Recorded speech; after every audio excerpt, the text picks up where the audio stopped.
Buenos días, Kiara, Esteban, Rafa y a toda la linda audiencia de Inspira en esta mañana.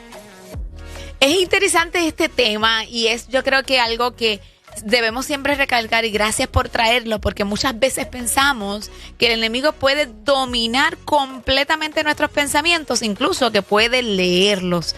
Pero qué bueno que hoy usted va a abundar sobre ello y vamos a aprender mucho más sobre esto. Sí, correctamente. En esta intervención quiero compartir o poder dialogar acerca de la guerra invisible. Cuando hablamos de guerra, estamos hablando de la dimensión espiritual. Es cuando el enemigo, una de sus famosas estrategias o tácticas es plantar pensamientos con la intención de alterar o crear oposición sobre el verdadero carácter e imagen de Dios. Porque si logra distorsionar la percepción o la imagen de Dios en la mente de la persona o del creyente, es posible que pueda trastornar su vida espiritual o, en casos mucho más graves, poder frustrar el ejercicio de la fe en ese individuo. Ahora bien, muchas personas me preguntan cuál es la distinción entre un pensamiento plantado por el enemigo y el pensamiento que yo construyo. O sea, en otras palabras, ¿dónde se tira o se establece la raya de distinción entre un conflicto a nivel espiritual versus un conflicto a nivel psicológico?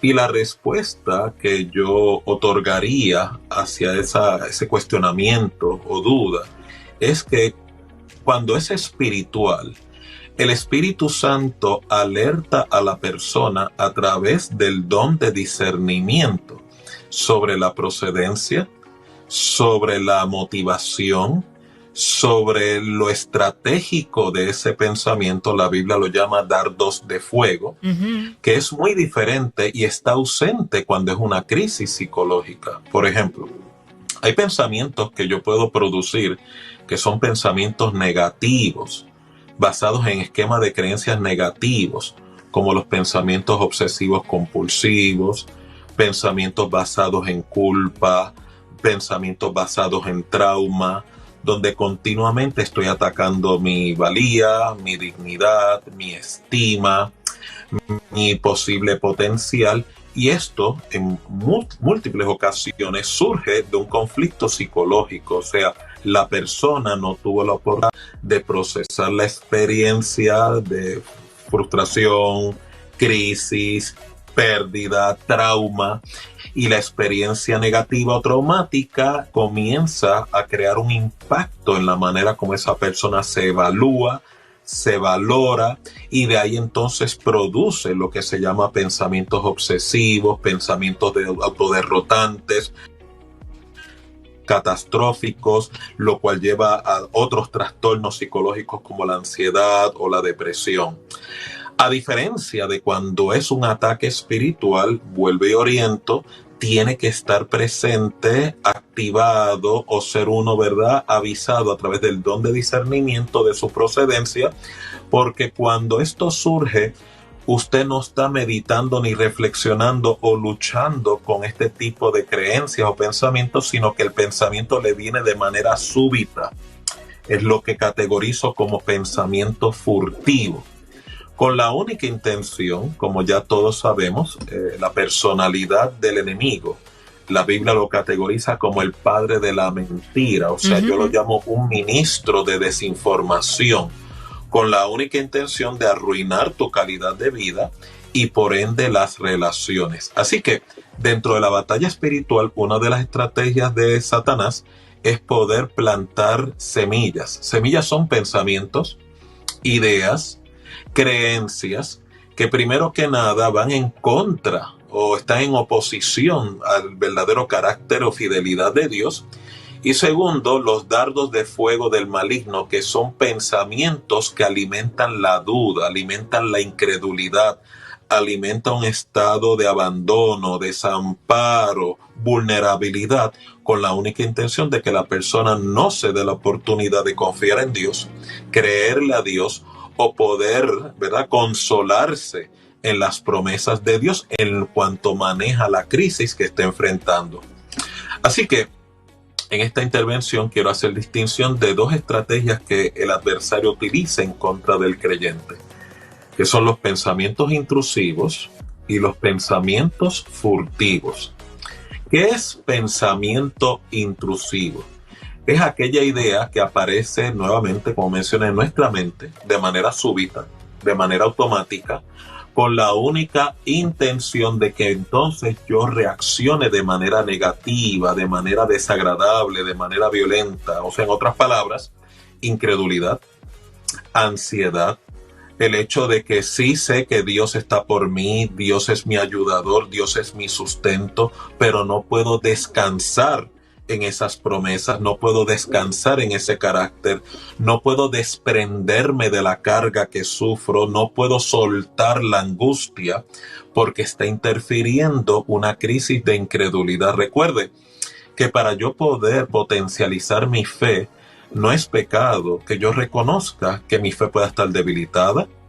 No es una controversia que escandalice a Dios el yo reconocer que se me hace difícil creerle a Dios, o inclusive sería un acto de humildad sumamente honroso que dentro de mi proceso de crecimiento espiritual descubra que sufro de incredulidad. Muchas personas, cuando descubren estos episodios en sus vidas, les crea vergüenza, les crea culpa, tienen temor a que sean juzgados, por lo tanto no lo reconocen, no se dan la oportunidad de admitirlo y involuntariamente continúan perpetuando la guerra espiritual, el conflicto espiritual en sus vidas, y por lo tanto quedan atormentados, no solamente espiritualmente, sino emocionalmente y relacionalmente. ¿Y qué son los pensamientos furtivos? De igual manera son pensamientos también súbitos y automáticos que van dirigidos nuevamente por el adversario para generar culpa y generar vergüenza. Están relacionados y asociados con decisiones que usted ha tomado, conductas, ¿verdad?, que usted ha ejercido, que tal vez van en contra de sus principios, van en contra de sus valores, y la única intención es poder generar ese sentimiento de vergüenza, de vulnerabilidad, de incertidumbre, de duda, que lleva a la persona, si no lo maneja adecuadamente, a establecer una máscara, a poder encubrir esa vergüenza. En vez de acercarse a Dios, crear una relación de dependencia, de transparencia y autenticidad, la persona involuntariamente le ocurre dos desenlaces: o se aleja de Dios, que es lo que le ocurre a muchas personas, se apartan del camino, o otras personas abrazan lo que se llama una máscara religiosa, y esto frustra su crecimiento espiritual y también lo que es su ejercicio de fe y confianza en Dios. Y con esto concluyo esta parte de la intervención. Muchas personas me preguntan: doctor, ¿el enemigo puede leer mi mente? Porque si lee mi mente, pues me escandalizaría por los pensamientos, las batallas que estoy sufriendo, las ideas que estoy teniendo o experimentando son tan morbosas, algunas son tan ofensivas, tan controversiales, que entonces estoy perdido. Entonces no tengo una relación correcta con Dios. Y lo que quiero que entiendan, el enemigo no puede leer tu mente. Esa es una virtud únicamente exclusiva para con Dios. Amén. Que es la omnisciencia, que puede leer el pensamiento de las personas, pero no del enemigo. El enemigo lo que hace es sugerir pensamientos, sugerir ideas, para que usted piense que son suyas y así poder perpetuar el ataque de estos pensamientos intrusivos y furtivos para generar culpa o parálisis en su relación con Dios. Doctor, le pregunto, cuando una persona tiene diferentes ataques, su ambiente no es el adecuado, ¿verdad? El ambiente está, el enemigo ya le ha preparado este ambiente para que sus pensamientos sean en una línea incorrecta. Está pasando por situaciones de emocionales, ¿verdad? Están las emociones ahí a flor de piel, ¿verdad? Como decimos coloquialmente. Tenemos problemas psicológicos. Esa persona puede trabajar con sí misma para corregir su vida, aun cuando y ahí le añado, cuando sus experiencias desde ¿verdad? Sus experiencias pasadas no son con bases de fe. Cuando una persona, ¿verdad? Y muy buena pregunta, Esteban, cuando una persona enfrenta este tipo de reto como el que caracterizas, va a ser bien importante dos estrategias, ¿verdad?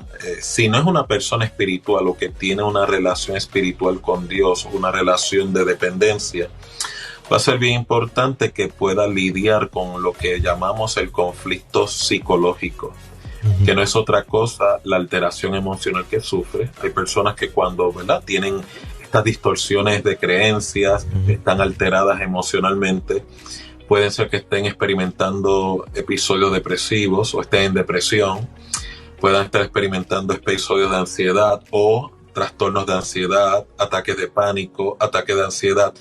Cuando ya la persona sufre o experimenta lo que se llama trastornos, ya estamos hablando de una crisis psiquiátrica. ¿Qué significa eso? Y vamos a quitar un poquito acerca del estigma. No significa que la persona se enloqueció o está en la locura. Significa que la persona, sus recursos colapsaron, se descompensó. Significa que la persona viene batallando con estos sentimientos, estos pensamientos, estos estresores, y su organismo, el templo de su espíritu, ya no tiene los recursos para enfrentar, poder restringir ese declive, y por lo tanto comienza lo que se llama un colapso de su sistema psíquico, de su entorno emocional, y es por eso que necesitaría una intervención médica. Ahora bien, cuando estamos hablando de personas que tienen una relación construida por Dios, es posible que si se posicionan espiritualmente, primero utilicen la autoridad que Dios le ha delegado. Porque muchos creyentes no utilizan la autoridad delegada de Dios. Le invocan a Dios: Señor, quítame estos pensamientos. Señor, ayúdame contra estas opresiones. Cuando en realidad el enfrentamiento tiene que ser: yo tomo la autoridad que Cristo me ha delegado, reprendo, ¿verdad? Cancelo estas ideas, no las acepto, las repudio, no representan para nada lo que es la verdadera fidelidad de Dios. Y es por eso que el yo conocer la Escritura y poder confiar, lo que llamamos el ejercicio de fe, es una herramienta extraordinaria para poder no solamente resistir estos ataques del enemigo, sino también derrotarlos de manera definitiva. Y es por eso que la Escritura en 2 de Corintios capítulo 10, el verso 5, nos advierte que estamos en un proceso de derribar argumentos, que son ideas, pensamientos furtivos, pensamientos intrusivos, argumentos que se levantan contra la altivez del conocimiento de Dios. Y mira lo que nos orienta, nos dice: tenemos la responsabilidad de llevar cautivo a la obediencia a Dios todo pensamiento que es desobediente a lo que es la integridad y la dignidad de Dios en nuestras vidas. Excelente. Cuán importante es todo esto que estás hablando, porque estamos tomando autoridad para vencer en un campo, ¿verdad?, donde nos pertenece y donde tenemos autoridad.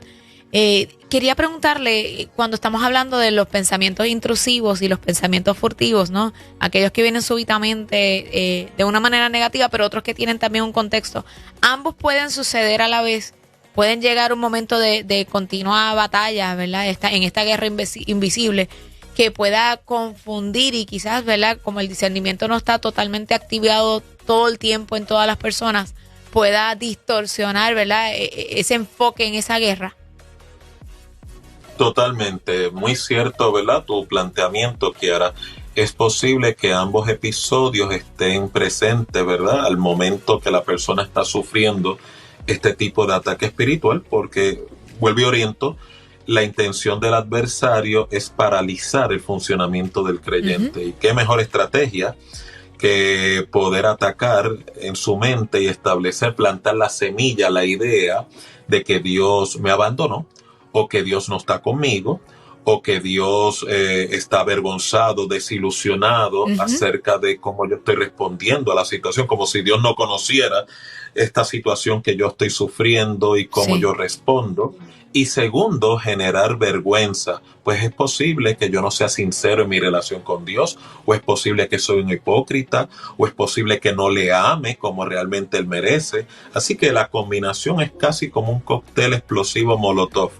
La creencia de un Dios desconectado y no interesado en mí, y la vergüenza de que no tengo la fe correcta, por lo tanto estoy desechado, estoy cancelado, estoy solo, sola, estoy sin apoyo alguno divino, cuando la Escritura me advierte claramente que tenemos un sumo sacerdote, este es Cristo, que se compadece por nuestras debilidades, o sea, no nos margina, no nos repudia, no nos aísla, y segundo, nos acerquemos al trono de la gracia, donde dice que hallaremos oportuno socorro y gracia para nuestra adversidad.